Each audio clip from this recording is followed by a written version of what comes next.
Hey guys, this is Ryan, And I'm Katie. and you're listening to The List, where we are counting down the top 100 films of all time. We're currently on number 97, Rebel Without a Cause. For those of you who have not seen Rebel Without a Cause is a drama set in the 1950s starring James Dean, who plays the protagonist Jim Stark, a troubled teen who recently has moved to a new town with his family to escape the consequences of his seedy past, only to find himself unintentionally targeted by a gang. In order to defend his honor, he's forced to compete against the leader of the gang in a chickie race, where they race cars off the edge of a cliff and whoever jumps out first is the loser. The gang leader is inadvertently killed, and Jim is forced to go into hiding with his love interest Judy and his friend Plato, both of whom are also social misfits. Dun, dun, dun. That's kind of the general outline of the movie, but to me, this movie is about a lot more. In comparison to the other two movies that we've seen, without giving anything away, what do you think about this movie compared to the other two that we've watched so far? Leagues above. Leagues above the other two. I agree. It I agree. almost not comparable to me. It was so much better. Yeah, for it to be as low ranked as it was in the top 100 list, It has me wondering what we're I going to run into higher up on the list because I I'm shocked at how low it is. I am too. I am too. And well, let's dive into it. You want to remind everybody what the criteria are for our judging? I would love to. So Ryan and I judge each movie we watch based on 4 different categories. The first, cinematography; the second, story; third, acting; and fourth, wow factor. So Ryan, let's start with cinematography. What did you think?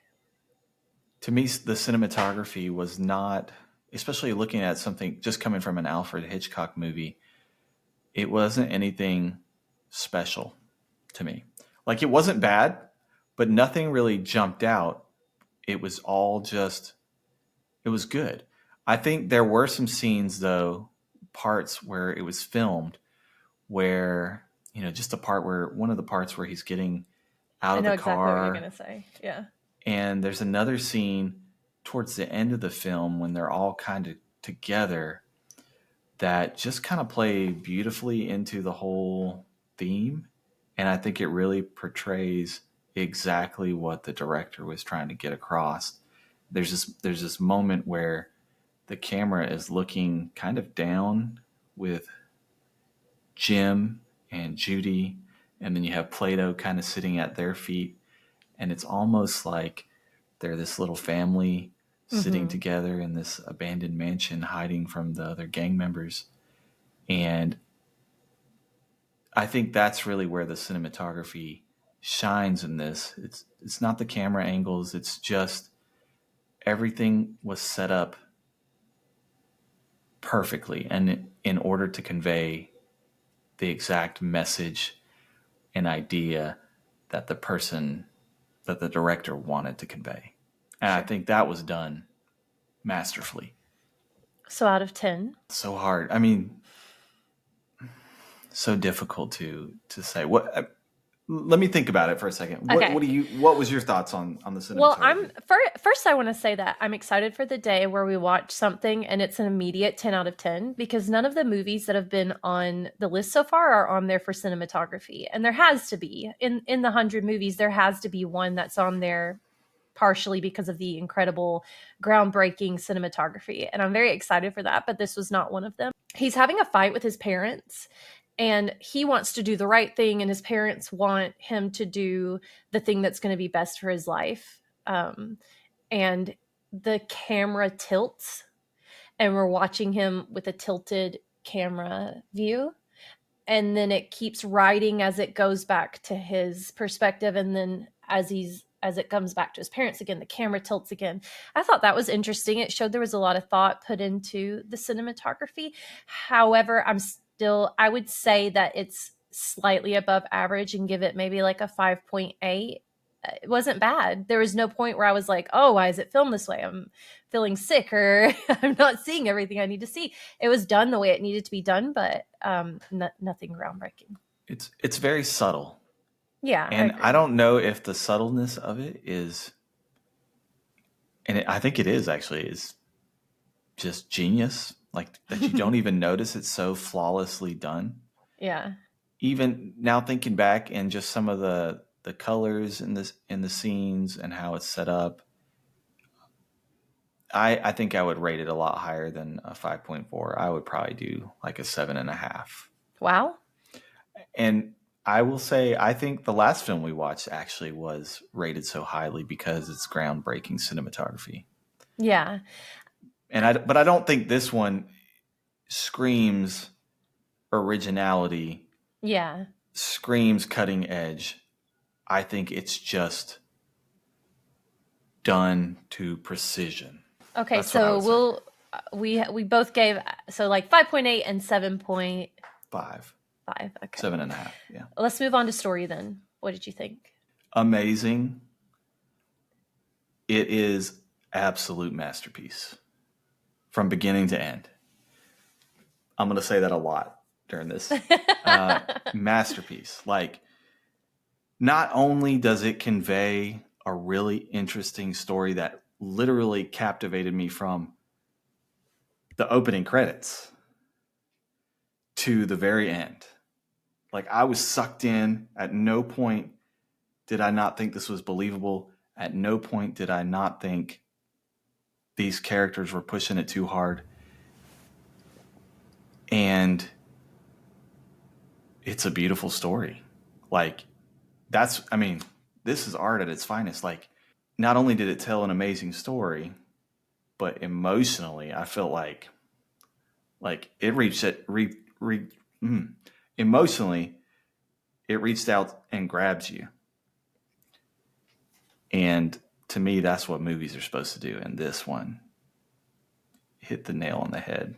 How about I you? agree. I totally agree. Did you give a number? I can't remember. Oh, it's 10. A 10. 10? 10. I'm gonna say 9.5. I adored it. It was amazing. It is very much a coming of age. There are a lot of movies you watch as an adult that are targeted towards kids and are written about kids, and it's just kind of like mind numbing and difficult to watch. But this was like the story of youth. It was a story about being young, about trying to navigate the world yourself, but still wanting and needing that help from your parents, about going through things that they want to help, that the adults around you want to help you with, but don't really understand, about trying to be, your definition or the character's definition of what a man is, and trying to hold on to that, about friendship, about identity. It encapsulated beautifully everything there is to say about youth, and did it in a way that us well into our adulthood were able to watch and identify it. I mean, whomst amongst us is not a youth trying to run away from their unsavory past, or has not, even if we haven't been in the same position he was in for that hour and 50 minutes, we felt like we were, and we identified with him, and we were able to understand and feel what he was feeling as the adults around him were failing him. And not even just the main character, but the stories that are woven in for this 16-year-old girl who desperately wants to be accepted by the people around her, but still just everything inside of her craves attention from her parents, and to have the unconditional love that comes with being a small child.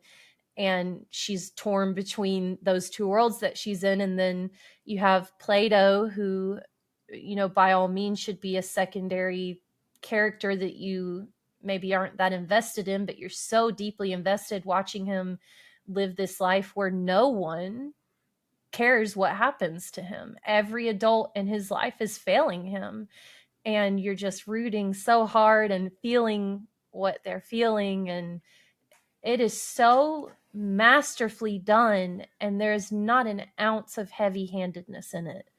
It Hmm. was beautiful. And what I love about it is not only does it, you have this nice, obvious plot line, but like you kind of touched on, there's so many underlying themes and elements that just makes this film so interesting thought wise, not just surface level stuff. I think it's a film about, like you said, finding your place in the world, and also I think it's a film about parenthood because all these kids come from strange, like Plato, Strange. no parents, None. right? Yeah, The right. So there, Judy, her dad will not show her an ounce of affection whatsoever, yeah. and she's just starving for it. And then you have Jim's dad, who is basically his mother. And and one of the things, and I say that because that's the way he's portrayed. There's literally a scene in the movie where he's wearing his wife's flowery yellow apron. Yeah, I think it was And intentionally done and trying to say that he says it himself multiple times. He's like, "I need you to be my dad." yeah, And the dad and is not just his like, friend "I'm not." or not his Yeah, mother. He needs him to right. be the man who he is. And I think a Yeah. lot of ways that drives him to make some of his decisions that he does It make because does. he Yeah. doesn't want to be his father. I think this film also is about authority and Mhm. how, we kind of rebel against authority with all the police and the parents and stuff. There's so many levels that you can go with, and it's just nice, refreshing, and thought provoking film. Loved Right. it. And enjoyable. Hmm. It's art, but it's enjoyable art that makes you think. Not during the movie. During the movie, you're so entranced, but afterwards you're thinking about all of the things that you've mentioned. And um I did think something similar that you did, that there were three different types of parents portrayed in this movie, and it was absentee parents, hovering parents that are like trying to control and help every single step of the way, but they're doing it so wrong, like they're just failing. And then distracted. Her parents were so Judy's parents were so distracted. And it definitely was a commentary on parenting, on being an adult figure in a kid's life, and the responsibility that comes with that, and the struggle of being a kid and just looking for somebody to help you. And it's very, very well done. Hmm. I would So say, even thinking back on it now, like all these kids were, even though they were in a family, they were kind of all alone. And it kind of looks at what a family is and kind of challenges that concept because they didn't really find family in their own homes, but they found it amongst each other. I think that kind of goes back to the cinematography too, because there were quite a few shots where there's mom and dad of Judy and Jim, Hmm. and then Plato's there at their feet as their kid, and he's just so over the moon, like he's Hmm. finally found the family that he wants so badly. And um, yeah, it's definitely about found family versus the family that you're born into, for Yeah, there's sure. lots, so many things. Oh, acting. Amazing. 10 out of 10 for me. Every word that was written in that film was to perfection. Unlike the Alfred Hitchcock movie that we watched, where it had some, nice little one-liners, but a lot of the way that they were talking kind of took me out of the, help me here. Your Broke suspension of the, disbelief was broken. yes, my Yeah. suspension of disbelief was broken in the Alfred Hitchcock movie, not in this one, be, because I felt like it was very fluid, but also written in a way that was just beautiful. James Dean, I've never seen a James Dean movie. Man, what an actor. Agreed. What an actor. And I think, and even Judy. Judy was a great actor. Well, Judy was Natalie Wood. Yeah, and I think she was either nominated or won an Academy Award for Best Supporting Actress. And even Plato was good. I think he was either nominated or won an Academy Award for Best Supporting Actor. So the acting is amazing. So good. James Dean was was was awesome. He was incredible. I agree. I give the acting a 10 out of 10. Everybody played their part exactly how it should have been played. No one was over the top. Everything seemed like it is weird watching these old movies and having to put aside that that's not the way people speak or act now. You do have to keep that in mind. But barring that, it just was extraordinary. James Dean, the way he portrayed a kid who wanted to fit in but wouldn't compromise who he was for it. He wouldn't didn't want to get into fights. You think Rebel Without a Cause, it's going to be about this kid who's just like causing trouble, but it was not that. He wanted to stay out of trouble. He didn't want to fight anybody. He wanted just to get to be a kid who fit in and show up and just have a nice time at school, but he's constantly in these situations where he's having to say, I don't want to fight you. I don't want to do this. Can we just like chill for a minute? He portrayed it very well. Judy was amazing. The relationship with her dad was done so well. It was done so well. Her trying to be one thing at school, confident and cool and didn't care what anybody thought, and then at home reverting into this. I mean, she was still a kid at 16. At 16 you're still a kid, and she just wants to be a kid and wants to be loved by her family, and has this really cute moment with her brother. And poor Plato was never so over the top with the mental struggles he had. It was masterfully done. The acting was wonderful. Yeah. I will say Judy was the one that got me sucked into the film In the very beginning, immediately in the very beginning. the way she was crying. Oh man. It was great.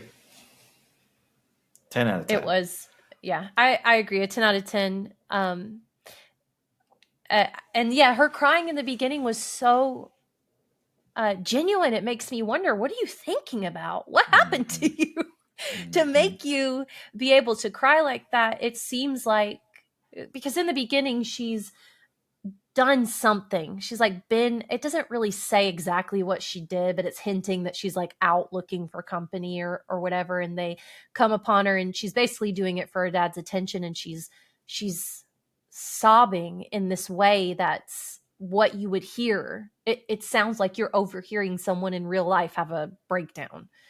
It was really, really well done. I think it's between Plato and James Dean for me, though, on the acting. I think James Dean pulls ahead acting wise, but everyone was stellar. Yeah, I can't even imagine with him only, dying at 24 years old, What could he have been? what kind of career he would have been if he would have lived longer. Yeah. It's a good question. Unfortunate. Sad to think about. And just as a side note, if you haven't heard about this yet, Ryan and I did see that supposedly the movie was cursed, because I did know that Natalie Wood died mysteriously on a boat. And it sounds like she got murdered, but James Dean died in a car accident. Yeah, a lot of tragic. Also, I think Plato died tragically as well. Yeah, I think we were looking, and there's about at least four characters who died like before they were 40 years old. Yeah. James Dean died before the movie was even released. Yeah, He was did. the first actor to receive a posthumous nomination for an Oscar. Mm-hmm. Or, yeah. Yeah. So that was crazy. But we'll move on to the wow factor. For me, the wow factor in this is very emotional. I feel like emotionally, there's a big wow factor here, and it's an 8 for me. Um, just the way it grips you, and you're in the movie, and you're feeling it, especially at the end. It's an 8 for me. It really bumps up the movie for me.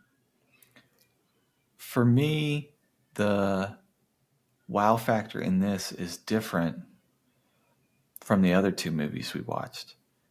The first movie was just the grandeur and the staging and just the over the top expenses that they made to create a scene. The wow factor in North by Northwest for me was the cinematography, the color. For me, there isn't really something like that for me. I think for me, the wow factor for this is just how seamlessly all the parts of the movie just mesh together so well that brings it to just that next level. And for me, I would rate that, man, like 9.5. 9.5.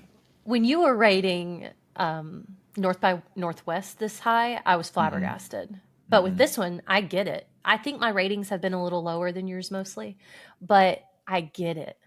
I get your high ratings because this is the first one we've watched where I've been like, this is a top 100 movie from the very beginning to the very end. I It's fully it's understand why it's on the list. it's on a different plane, and for me personally, it's probably made my top 5 movies of all time that I've ever seen.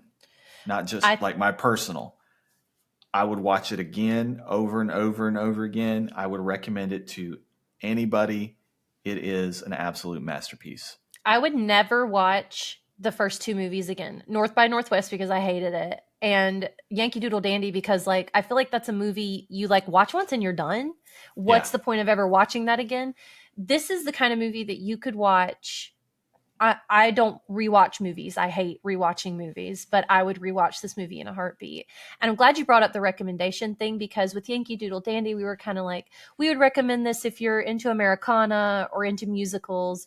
And with North by Northwest, it was like if you're into weird movies, which is not what we said. But with this one, I think everybody should watch it. I think that I don't think that young kids would like it, but 13 and up, Yeah, they it's probably wouldn't appreciate it as much. right. But And I don't think there's anyone I would exclude from it. I wouldn't be like, you don't watch this movie if this or if that, or only watch this movie if you like this and that. No, it is a quintessential good movie. It is just an example of a great movie that you're gonna sit down and watch and enjoy. I honestly think it's one of those movies that come along like once in every 50 years. It Like was called groundbreaking, I think, that's how when we good it looked at it. is. Yeah. Like I haven't seen a movie that good in decades. And I'm surprised I haven't heard more about it. I mean, I've Yeah. heard the name, but like I've never had anyone say, "Oh, you got to You watch it." have to watch that movie. No, you have to watch it. You have to Yeah. watch it. I Amazing. agree. Of the three we watched so far, I would say if you're gonna pick one, watch Rebel Without a Cause. It's so good. Yeah. I have a feeling it's gonna stay on our top 10 list, the list Ryan and I are making for a very long time. I doubt that one's gonna get knocked off for a while. Speaking of which, We should. you want to rate? I do want to rate. Yeah, let's rate. Done. All right. Boom. So I'm going number 1, Rebel Without a Cause. Number 2, Yankee Doodle Dandy, and number 3, North by Northwest. Number 11. You really don't like that movie, I do you? don't. I hated it. All right, so let's see if I can share mine and tell you where I stand. So here we go. So here's my list. I have Yankee Doodle Dandy marked at 1 and North by Northwest marked at 2. And Rebel Without a Cause, it's going up to first place. Yankee Doodle Dandy's going to 2. North by Northwest 3. It's interesting to see us agreeing so far. I'm excited to see what happens when we When start we get more. knocking off of the top 10 list, which ones are going to go first for each of us. Yeah. Now that we've done the tier list, I want to talk about the ending. And I think this is a good place to say if you don't want to hear what happens at the end of the movie, maybe stop here. Spoiler alert. But I want to talk about the end of the movie. So at the end of the movie, they go back to the observatory, which is an important scene in the beginning. And Plato is inside with a gun because he's triggered by the thugs coming to the house and trying to hurt him, and by waking up and Jimmy's not there and he feels abandoned by his dad again because Jimmy isn't there. And it's this whole emotional lead up to him running to the observatory, and he's got a gun inside. So the police are all there and the parents are all there, but of course not his. And they're trying to get Plato out. So Jimmy and Judy go in, and they're trying to talk him out. And they have this beautiful connection, and they're able to talk him down, and they get him to the point where he's almost going to come out. But then the police make this horrible decision to shine lights on him, and it terrifies him. And without reason, they shoot him, and Plato dies. Well, he has a gun, and I think they thought they were going to shoot at him because he shot at him a couple times before. But yeah, I get it. Yes, I understand. And what's so why they tragic did it, about that is that Jimmy had taken the clip out of the gun, the magazine out of the gun, and there were no bullets in it. Right. So once again, they're in the situation where the kids have taken care of everything, and they've solved the problem, and the adults come in, and the man comes in and they ruin it. It's heartbreaking because Jimmy is just broken. He's broken. It's like this poor kid, Jimmy, keeps trying to do everything right and failing. He doesn't want to have the race, but he has the race anyway, and the leader of the gang dies. He wants to go tell the police that he's the reason that the leader of the gang is dead. He's not, but that's how he feels. And the police turn him away. They won't even listen to him. He goes into the observatory and takes the bullets out of the gun, and is leading Plato out, and the police kill him. And the poor kid cannot catch a break. He's trying over and over and over again to do the right thing. I will tell you, the reason I rated the acting and the story and the wow factor so high is partially due to how beautiful this ending was. It was sad. It was so sad, and it wasn't a movie that was tied up with a happy bow at the end. Thankfully, not like North by Northwest. You know what happens. You're aware of what happens. It's sad, but it's so touching and emotionally, just to your core, you feel what they're feeling, and it just was so well done. And the ending really cemented the magnificent intelligence the director had in making this movie. Yeah, it was kind of the culmination of everything that had happened. So well orchestrated. I thought it was really kind of beautiful how, I don't know if you remember the scene where they're in the planetarium and the guy giving the lecture is talking about we're alone in the universe, right? Yeah. And the ending scene, kind of goes back and, the origin of, I don't know, it kind of ties in like origin of man, starting out alone, and he kind of finished alone as well. Yeah. And did you notice that when Jimmy is talking to Plato inside of the observatory, he goes, "When do you think the world's going to end, Jimmy?" Dawn. And Jimmy says, and the movie ends at dawn when he dies. Yeah. So Plato says, "I think the world's going to end at midnight." And Jimmy said, "I think the world's going to end at dawn." And Plato dies, and the camera pulls back, and it's dawn. And dawn. I thought that was really well done too. Just thought of everything. That's just one of the little examples of the little tiny touches in the movie that make it so poignant, so nice to watch, and ties everything together just so nicely.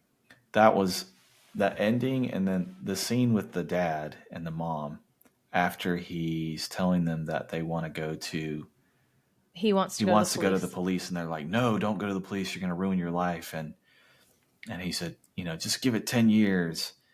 And he's like, you don't know. He's like, you can't be so idealistic about the world. And he's like, except with yourself. To me, that was another super like poignant part of the movie where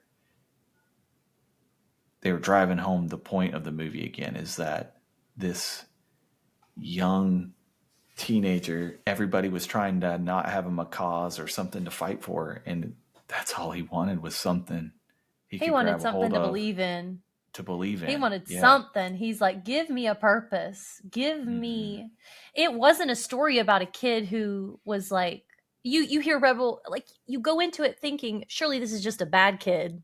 Surely this is a movie about a bad seed, but it's not. It's And the just way he's about, portrayed, sorry, I didn't mean to cut yeah. you off, but No, the you're way good. Go he's ahead. portrayed is, he's all those elements that all of those people were looking for. He's a man, right? Will stand up for what he thinks is right. But he's also kind He was giving and Judy sweet, the right? attention she wanted, the love she wanted. He gave it to Plato freely too. Exactly. And he took in this kid that nobody really wanted anything to do Yeah. with. So, I mean, he wasn't, and at least from what we see, not a bad kid, just bad things No. happening to him It makes you wonder what happened for him to beforehand. move. Yeah, but the mom immediately wanted to move again. Something Mm-hmm. bad happened and she was like, "We're moving." And he was like, "You can't run away from yourself. You can't keep blaming me." So I was curious the whole time when we were going to find out what the parents had done wrong because he hinted at it a lot of times. He was like, you can't run away from what you've done. And the dad's talking about just give it 10 years. And to me, that felt like he had done something he didn't want to own up to. And that as time passed, he felt less and less bad about it. And I don't know. There was never anything where it was like, oh, yeah, my parents are running away from the double homicide or whatever. Nothing ever came to light, but there was always this undercurrent to me.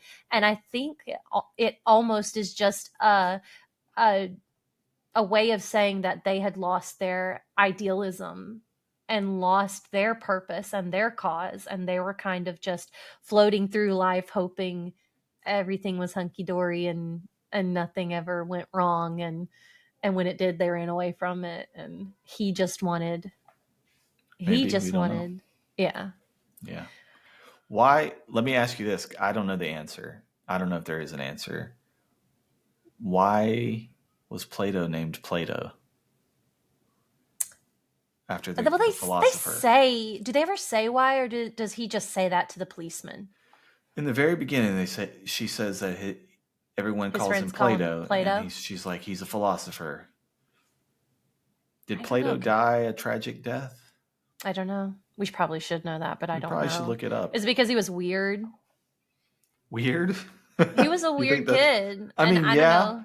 Is that is Plato weird? Well, I don't I know if don't he know. was weird, but it's a weird thing to call a kid, right? Maybe. I don't know. Something to think about. Beautiful movie. Just from a little bit of Googling right now, it says that there's a lot of tie-ins to Plato's cave. It's like all of it is an Well, allegory that's to kind of like what I was thinking. Oedipal, like the Oedipal complex or Oedipus complex, but it's between Judy and Jim. Either way, it was an incredible movie. Absolutely. Masterpiece. So we want to know what you guys think about the movie. Do you agree that it's a masterpiece?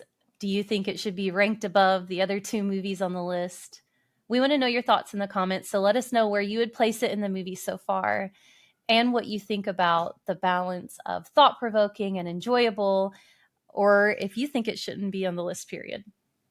Once again, thank you again for joining us. I'm Ryan. I'm Katie. And this is the list. We'll continue our countdown of the top 100 movies of all time next week. So was it the 97th or was it 100? 99, 99. 98. It was 98. Oh well, nobody's gonna care.